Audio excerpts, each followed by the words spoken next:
The moment you realize your marriage is a conversation happening without you, something inside you goes quiet forever.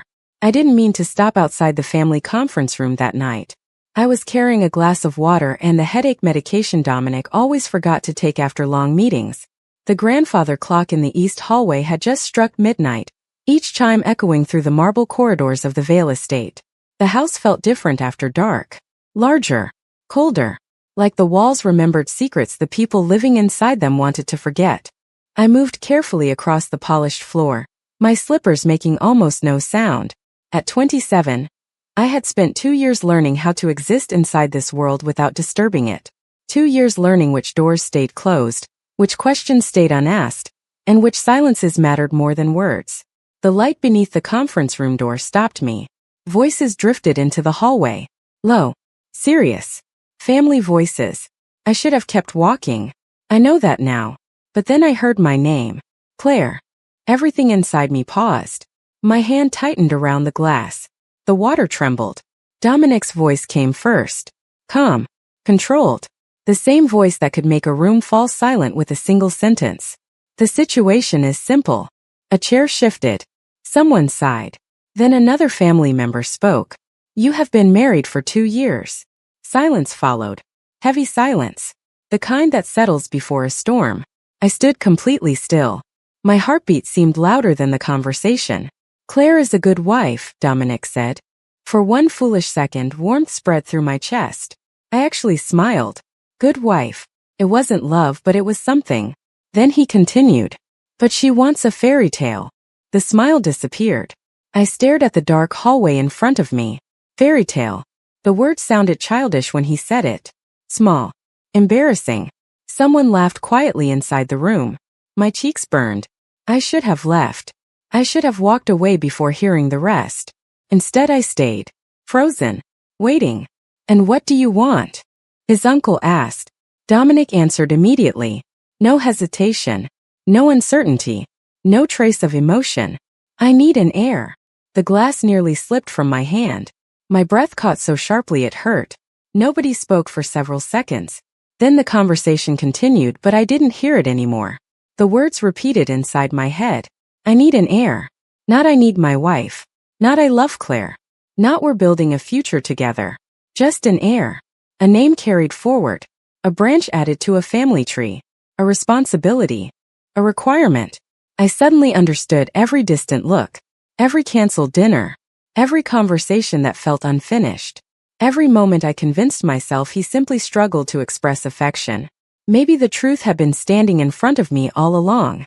Maybe I had been the only person in the marriage reading from the wrong storybook. I stepped backward before anyone could open the door and find me there. The medication remained untouched in my hand. The water shook with each step I took down the hallway. By the time I reached our bedroom, my eyes were dry. No tears. Not yet. I placed the glass on the nightstand and looked at the framed wedding photograph beside the bed. Dominic's arm around my waist.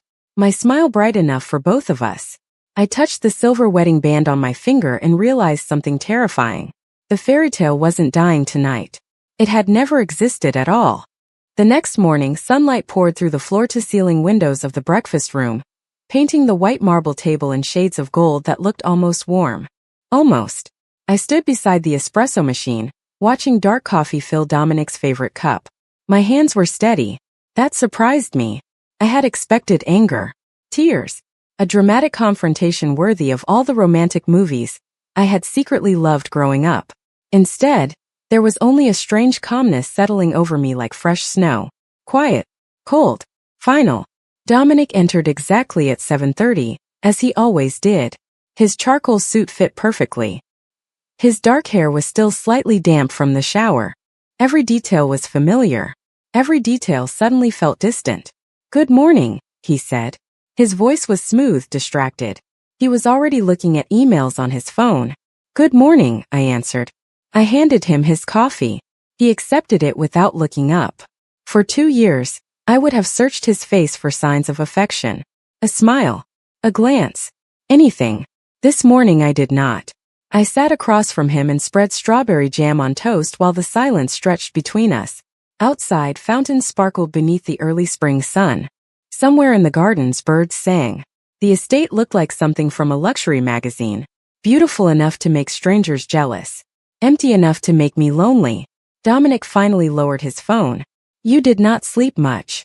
I almost laughed. He noticed my lack of sleep but not the reason behind it. Just a headache, I said. It was not entirely a lie. My head felt heavy from thinking all night. His eyes lingered on me for a second longer than usual. You should rest today. There was concern in his voice. Genuine concern. That made it worse. Because concern was not love. Concern was what people felt for someone they were responsible for. A guest. A patient. A duty. I will be fine, I said softly. He nodded and returned to his phone. The conversation ended there. The maid brought fresh fruit. Dominic reviewed schedules. The grandfather clock ticked in the corner. Life continued exactly as it always had. Only I had changed. After breakfast, I walked through the estate alone. The library. The greenhouse. The east terrace where we had taken wedding photographs 2 years earlier. Everywhere I looked, memories waited for me. Little moments I had treasured. The first time he remembered my birthday. The night he stayed awake while I had the flu. The expensive coat he bought because I once mentioned being cold. I had mistaken all of it for love. Maybe some of it had been. Maybe none of it had. The uncertainty hurt more than the truth. Around noon, I entered our bedroom and opened the jewelry box on my dresser. Sunlight reflected off the diamond wedding ring resting on my finger. Slowly I turned it once. Then twice. For the first time since our wedding day, I slipped it off. The skin beneath was pale where the ring had protected it from the sun. A small white circle. A ghost of a promise. I stared at it for several seconds before placing the ring inside the box and closing the lid. The soft click sounded impossibly loud. Downstairs, I heard Dominic's voice calling my name. For the first time, I did not rush to answer. For the next 3 days, I became an expert at pretending. It turned out that heartbreak was surprisingly easy to hide when people expected you to smile. The staff noticed nothing. The housekeeper still asked about floral arrangements for the spring fundraiser. The chef still requested my opinion on dessert menus. The gardener still waved when I walked past the rose beds each morning. To everyone else, I was Claire Vale, the perfect wife, the elegant hostess, the woman who belonged in this estate. Only I knew something had quietly broken. Dominic noticed it on the 4th day. Not because I said anything. Because I stopped doing things he had never realized mattered. I no longer waited in the library when his meetings ran late. I no longer left handwritten notes beside his morning coffee. I no longer stayed awake listening for the sound of his car returning home after midnight. I simply went to bed. One evening, rain tapped softly against the windows while I sat in the sunroom reading a novel I had not actually absorbed a single page of. Dominic entered carrying a folder of documents. He stopped when he saw me. His eyes moved to my hands, then froze. Took me a second to understand why. The ring was gone. I had forgotten. For 4 days I had carefully removed it whenever he was around. Tonight I had become careless. His gaze lingered on the bare finger. A tiny detail. A missing circle of silver and diamonds. Yet the entire room seemed to shift around it. "Where is your ring?" he asked quietly. I closed the book. "In my jewelry box." His expression did not change, but something flickered behind his eyes. Confusion. Concern. Maybe both. Why? Such a simple question. Such a complicated answer. Because every time I looked at it, I remembered a conversation I was never supposed to hear. Because it felt heavier than gold. Because it no longer represented what I thought it did. Instead, I smiled politely. I needed a break from wearing it. The explanation sounded harmless. Normal. Dominic continued watching me. Rain streaked down the glass behind him. The room suddenly felt smaller. "You have worn it every day since our wedding. People change." The words escaped before I could stop them. His jaw tightened slightly. "Claire." My name sounded different when he said it. Not angry. Careful. As if he was approaching a locked door without knowing what waited on the other side. I looked away first. That seemed to unsettle him even more. Usually I always looked at him. Watched him. Waited for him. Now I stared at the storm outside. "Is something wrong?" he asked. There it was. The question I had wanted for years. The question that came too late. I could have told him everything. I could have repeated every word I heard outside that conference room. I could have asked whether our marriage had ever been anything more than an obligation. Instead, I simply shook my head. Nothing is wrong. It was the biggest lie I had ever told. Dominic stood there for several seconds. Then he slowly placed the folder on the table and sat across from me. He rarely abandoned work. Never without reason. Yet he remained there, silent, studying me. For the first time since I had known him, he looked like a man who was afraid of missing something important. And for the first time since I had known him, I was not sure I wanted him to find it. The invitation arrived on thick ivory paper embossed with the Vale family crest. Sunday dinner. Mandatory attendance. 3 words that somehow felt more threatening than they should have. By 6 o'clock that evening, I was seated at the long dining table beneath a chandelier that glittered like frozen stars. 20 people filled the room. Aunts, uncles, cousins, advisors who had become family through loyalty rather than blood. Every chair was occupied except the one at the head of the table, where Dominic sat reviewing messages on his phone before finally setting it aside. Crystal glasses reflected candlelight across polished silverware. Expensive food covered the table. Everything looked perfect. Everything felt wrong. I spent most of the evening answering harmless questions. How was the charity foundation? Had I finalized plans for the spring gala? Was I enjoying the new greenhouse renovation? Small talk. Safe talk. The kind designed to avoid anything real. Then dessert arrived. And the conversation changed. Dominic's Aunt Victoria placed her fork down carefully. The room grew quieter. 2 years is a respectable amount of time, she said. I immediately knew where this was going. Beside me, Dominic remained expressionless. I am sorry? I asked politely. Victoria smiled. It was not a kind smile. Marriage. Building a family. Continuing traditions. My stomach tightened. Across the table, several relatives exchanged knowing looks. Suddenly I felt less like a guest and more like an item being discussed at an auction. Claire and I are managing our marriage privately, Dominic said. His voice remained calm. For a brief moment, relief flickered inside me. Then Victoria sighed dramatically. Of course. But family matters affect all of us. Another relative nodded. The future of the family is important. Future. Family. Legacy. Bloodline. The words landed one after another like stones. Nobody asked about my happiness. Nobody asked whether I felt fulfilled. Nobody asked what I wanted. I looked around the table and realized something that should have been obvious much sooner. They did not see me as Claire Whitmore. They saw me as Mrs. Vale. A role. A responsibility. A means to secure the next generation. The realization settled heavily in my chest. Dominic finally spoke again. That is enough. His tone carried warning. The room quieted, but only temporarily. Victoria folded her napkin neatly. We only want what is best for the family. Family. Always family. Never me. I suddenly remembered every holiday gathering. Every conversation that shifted whenever I entered the room. Every subtle comment disguised as concern. How had I missed it before? Maybe because I had been so focused on earning their acceptance that I never questioned the conditions attached to it.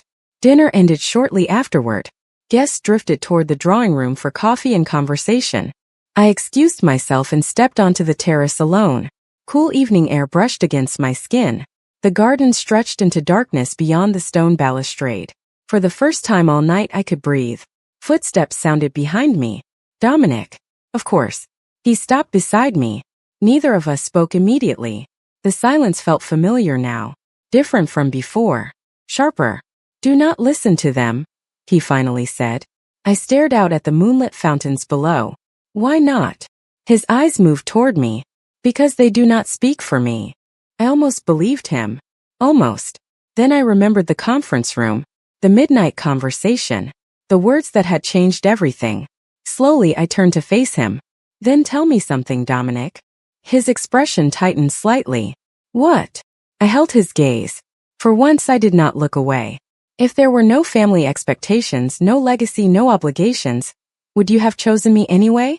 The question lingered between us like the cold spring air. Dominic did not answer immediately. For a man who always seemed to have the right words in every negotiation, every meeting, every room he entered, his silence was startling. I watched his face carefully. The distant lights from the gardens reflected in his eyes. For the first time in a long time he looked uncertain. Claire, he said quietly. Not an answer. Just my name. My heart sank anyway, because if the answer had been yes, he would have said it already. He would not need time. He would not need caution. He would not need to search for words. I nodded slowly. That is what I thought. I turned back toward the gardens before he could see the disappointment on my face. The fountains continued their endless dance below. Water rose and fell. The world kept moving. You are making assumptions, Dominic said after a moment. I almost smiled. Then correct them. Another silence. Longer this time. Behind us, laughter drifted from the drawing room. Family members enjoying coffee and conversation, completely unaware that something important was unraveling out here beneath the stars. Dominic stepped closer. Not enough to touch me. Just enough for me to feel his presence beside me. When I married you, there were many factors involved. The honesty hurt more than any lie could have. Many factors. Not love. Not destiny. Factors. Business language. Strategic language. The language of contracts and obligations. I closed my eyes briefly. Thank you for being honest. He frowned. That is not what I meant. It is exactly what you meant. My voice remained calm. Strangely calm. That seemed to frustrate him. I used to cry when we argued. Used to fight for every inch of affection. Used to care desperately about convincing him to let me closer. Now I was simply tired. Claire. This time my name sounded almost like a warning. You are twisting my words. I laughed softly. Not because anything was funny. Because suddenly I understood everything. No, Dominic. For the first time, I think I am finally hearing them correctly. His jaw tightened. The familiar expression appeared. The one he wore when situations slipped beyond his control. The powerful Dominic Vale could command boardrooms, businesses, entire organizations. But emotions were different. Emotions could not be negotiated into obedience. I reached for the railing and looked toward the distant city lights beyond the estate walls. Do you know what hurts the most? I asked. He remained silent. I spent 2 years believing that if I was patient enough, kind enough, understanding enough, eventually you would choose me. The words came easier than I expected. Maybe because they had been trapped inside me for so long. I thought love was something we were building. Dominic stared at me. His expression had changed. Less defensive. More troubled. Claire. I shook my head gently. I married a man. Not a family legacy. Not a future heir. Not a last name. The words settled heavily between us. Somewhere behind the terrace doors, someone called for dessert to be served. The ordinary sound felt absurdly distant. Dominic looked away first. That alone told me more than any answer could. Then his phone vibrated. A message. Another demand. Another responsibility. He glanced at the screen automatically. The movement was small. Habitual. Yet it told me everything. The family. The business. The obligations. They always came first. I smiled sadly and stepped back toward the house. Enjoy the rest of your evening, Dominic. He looked up immediately. Where are you going? I paused at the doorway. For the first time since our wedding, I gave him an answer he was not expecting. Somewhere I can hear myself think. The following week felt different in ways I could not explain. Not because anything dramatic happened. Because Dominic began noticing things he had ignored for years. First, it was small. The breakfast table remained set for 2 every morning, but I no longer sat across from him. I started eating earlier, usually on the terrace overlooking the gardens. One morning he entered the dining room at 7:30 sharp, only to find my untouched chair waiting for him.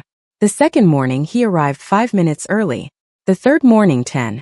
Each time he still missed me. I learned about it from the staff.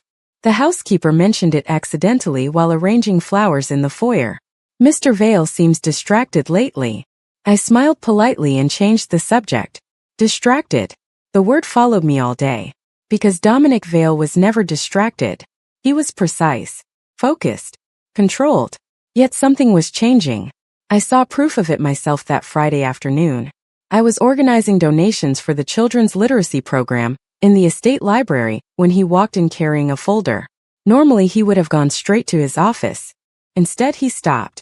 You canceled the charity gala meeting. I looked up from the paperwork. I rescheduled it.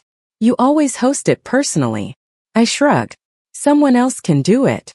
His eyes narrowed slightly. The answer seemed to bother him. Good. For 2 years I had built my life around this family. Around his world. Around making myself useful. Suddenly stepping back felt strangely liberating. Dominic remained standing there, watching. You loved organizing those events. The statement sounded almost accusing. I closed the folder. People change. The same words I had given him days earlier. I saw the recognition immediately. It landed exactly where I intended. His expression darkened.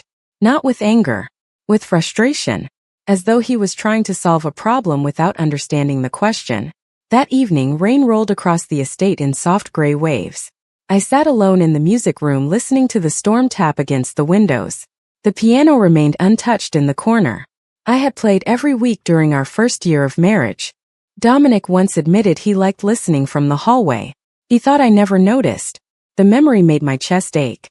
Around 9 o'clock, the door opened. Dominic stepped inside. His tie was gone. His sleeves were rolled up. He looked tired.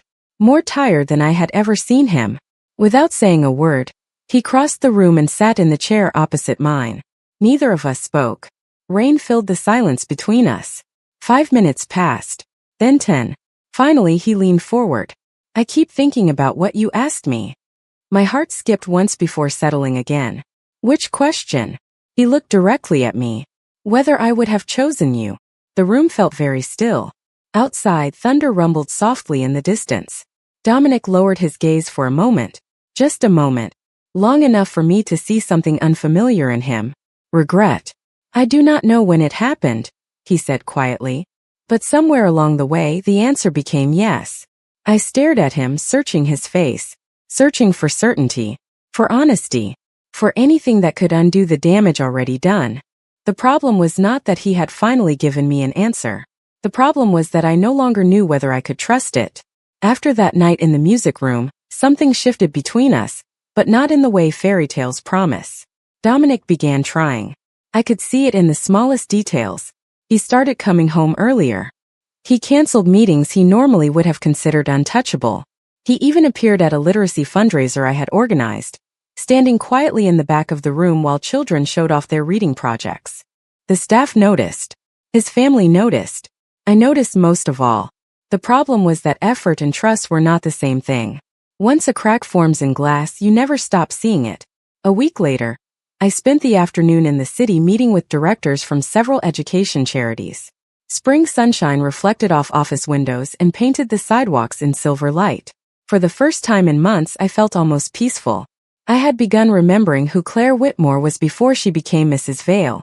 I stopped at a small cafe on Madison Avenue before heading home. The coffee smelled rich and warm. Jazz music drifted softly from hidden speakers. I chose a table near the window and opened my notebook. 20 minutes later, someone sat down across from me without asking permission. I looked up. The man was unfamiliar. Mid-40s. Expensive suit. Polite smile. Everything about him seemed ordinary. That was what made me uneasy. Mrs. Vale, he said pleasantly. My stomach tightened immediately. Do I know you? No. But I know your husband. Every instinct told me to leave. The man raised both hands slightly. Please. I am not here to cause trouble. The statement had the opposite effect. People who are not causing trouble rarely announce it. I closed my notebook. What do you want? He studied me for a moment, only to understand something. His smile never reached his eyes. Why is Dominic suddenly making emotional decisions? A chill ran through me. The cafe suddenly felt smaller, louder, more crowded. I have no idea what you mean. I think you do. His gaze remained calm. Too calm. For years he was predictable, focused, rational. Now he changes schedules, misses meetings, rearranges priorities. He leaned back slightly. People are curious. Curious. The word sounded harmless. It was not. I stood immediately. This conversation is over. The man nodded as though he expected that response. Of course. Then he added quietly, you should know something, Mrs. Vale. When powerful men start choosing people over responsibilities, others tend to notice. My pulse quickened. I grabbed my bag and walked away without another word. The entire drive home, His comment echoed in my head. People are curious. Others tend to notice. By the time I reached the estate, unease had settled heavily in my chest. Dominic was waiting in the foyer. The moment he saw my face, his expression changed. What happened? I opened my mouth to answer, then stopped, because for the first time I realized something terrifying. Someone had been watching him, watching us. And if strangers could already see what Dominic refused to admit for years, then whatever fragile thing was growing between us was no longer private. It had become visible, and visible things could be used. The conversation in the foyer lasted less than 5 minutes. Dominic listened without interrupting while I described the man at the cafe, the expensive suit, the careful questions, the unsettling smile. By the time I finished, something had changed in his expression. Not fear, not anger, recognition. That frightened me more than anything. Do you know who he is? I asked. Dominic was silent for several seconds. Then he looked toward the grand staircase as though organizing his thoughts. Not exactly, he said, but I know what he represents. Those words stayed with me long after the conversation ended. The next morning, the estate felt unusually tense. Staff members spoke more quietly. Security personnel appeared in places I had never seen them before. Dominic took phone calls behind closed doors. Every time I entered a room, conversations seemed to stop. By afternoon, I could not stand it anymore. I needed air, space, somewhere that did not feel like a beautiful cage. I left the estate and drove toward a small stone church nearly 40 minutes away. It sat on a hill overlooking a lake, hidden behind rows of maple trees. I had discovered it months earlier during a charity event. Nobody knew I came there. That was the point. The church was empty when I arrived. Sunlight streamed through stained glass windows, scattering colors across the wooden pews. The silence felt sacred, safe. I sat near the front and closed my eyes. For the first time in weeks, I allowed myself to stop pretending. I was tired of questioning every conversation, tired of wondering whether love had arrived too late, tired of carrying a marriage that seemed to exist between hope and disappointment. The old clock above the altar ticked softly. Minutes passed. Maybe an hour. I did not check. Then footsteps echoed through the sanctuary. Slow. Familiar. My eyes opened. Dominic stood near the entrance. His dark suit looked slightly rumpled. His tie was gone. For a moment neither of us spoke. I stared at him in disbelief. How did you find me? He gave a tired smile. You always come here when you need answers. My heart tightened. I had never told him that. Not directly, which meant he had noticed. Sometime during our marriage, he had paid attention after all. Dominic walked forward until he stood beside the pew. Then, to my complete shock, he sat down instead of towering over me. No authority, no distance, just a man who looked exhausted. Claire, he said quietly, I was wrong. The words hung in the air. Simple words. Hard words. He looked down at his hands before continuing.